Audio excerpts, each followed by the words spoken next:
আলহামদুলিল্লাহ খুবই ভালো লাগছে। ফার্স্ট ম্যাচ হারার পরে সেকেন্ড ম্যাচ জিতেছি, এটা অবশ্যই আমার জন্য একটা বড় অ্যাচিভমেন্ট। আর যেহেতু আমি ফার্স্ট ক্যাপ্টেন্সি করছি, এটা আমার জন্য একটা বড় একটা পাওয়া ওয়েস্ট ইন্ডিজের মাটিতে। আর প্লেয়াররা খুব ভালো ক্রিকেট খেলেছে এবং সবাই আমাকে অনেক সাপোর্ট করেছে। এর জন্য অবশ্যই আমি ক্রেডিট দিতে চাই সব প্লেয়ারদেরকে। আমি যেভাবে সাজেস্ট করেছি সবাই মেনে নিয়েছে, সো এর জন্য আমার কাছে খুব ভালো লাগছে। আর যেহেতু এই কন্ডিশনটা ইজি ছিল না, প্রত্যেকটা প্লেয়ারের জন্য অনেক টাফ ছিল। সবাই মেন্টালি এরকম ছিল যে ম্যাচটা জিততে হবে, সবাই চেয়েছিল মন থেকে ম্যাচটা জেতার জন্য। সো এর জন্যই আমরা ম্যাচটা জিততে পেরেছি।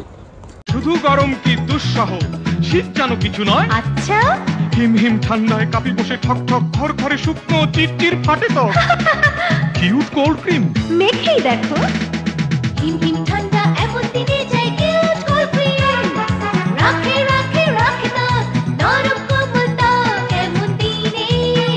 ঠান্ডা দিনে শীতের দিনে cute cold cream, cute cold cream. তুচ্ছ করে শীতের ভয় কিউট কোল্ড ক্রিম।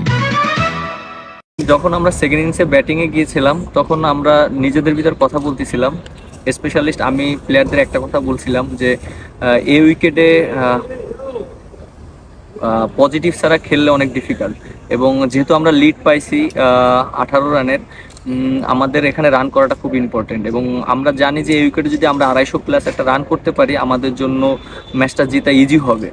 এবং মেসেজটা এই ছিল যে প্লেয়াররা পজিটিভ খেলবে। যখন দীপুকে আমি একটা কথা বলেছিলাম, কারণ সৌরভ ভাই যখন অসুস্থ হয়ে গিয়েছিল, তখন টিমের ভিতরে একটু পাজেল হয়ে যাচ্ছিল সবাই, ওই জায়গাটা ব্যাটিং করাটা একটু ডিফিকাল্ট। বাট দীপুকে আমি বলেছিলাম, ও রাজি হয়েছে।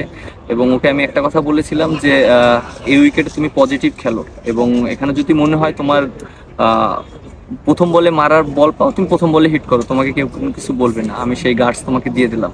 এবং ও ওইভাবেই খেলেছে, ওর 28টা রান খুব ইম্পর্টেন্ট ছিল। এবং আমি যখন আবার 4 নম্বরে গেলাম, আমিও ওই মেন্টালিটি নিয়ে খেললাম, কারণ আমাদের এই উইকেটের রানটা খুব ইম্পর্টেন্ট ছিল।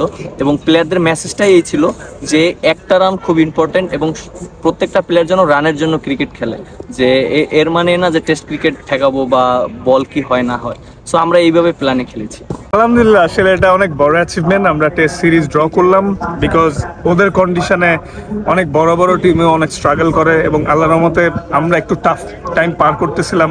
সো পাকিস্তানের সাথে সিরিজ জেতার পর আমরা কয়েকটা সিরিজ হারাতে আমরা একটু মোরালি ডাউনও ছিলাম, বাট আলহামদুলিল্লাহ আমরা অনেক স্ট্রংলি কামব্যাক করছি।